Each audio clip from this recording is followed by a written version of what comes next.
Smith Quiz channel. Hello kids. Today we are going to learn 12 Marathi months. Marathi महिन्यांची नावे. चला तर सुरू करूया. Let's go. मराठी कॅलेंडर मध्ये एकूण 12 महिने असतात. ते म्हणजे चैत्र, वैशाख, ज्येष्ठ, आषाढ, श्रावण, भाद्रपद, अश्विन, कार्तिक, मार्गशीर्ष, पौष, माघ आणि फाल्गुन. येस. चला तर मग बघूया आता एक एक महिना. पहिला महिना चैत्र. या महिन्यात गुढीपाडवा येतो. दुसरा महिना वैशाख. या महिन्यात अक्षय तृतीया येते. ती आपण साजरी करतो.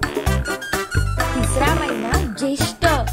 या महिन्यात वटसावित्रीचे व्रत येते. चौथा महिना आषाढ. आषाढी एकादशी प्रसिद्ध आहे. पाचवा महिना श्रावण. हा महिना म्हणजे फक्त सणांचा महिना. नागपंचमी, हरतालिका, गणपती बाप्पा, रक्षाबंधन सगळे सण येतात की. सहावा महिना भाद्रपद. गणेश विसर्जन आणि अनंत चतुर्थी या महिन्यात येत असतात. सातवा महिना अश्विन. यात नवरात्र, दसरा आपण एन्जॉय करतो. आठवा महिना कार्तिक. या महिन्यात आपला आवडता सण दिवाळी. नववा महिना मार्गशीर्ष. या महिन्यात दत्त जयंती येते.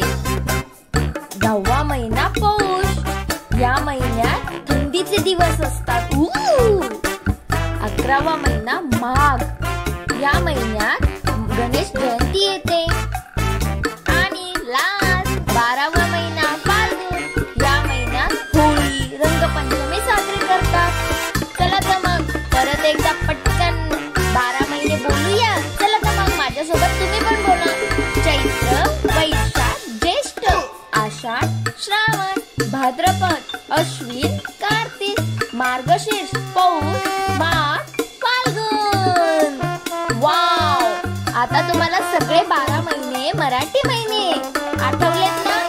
तर जर व्हिडिओ आवडला असेल तर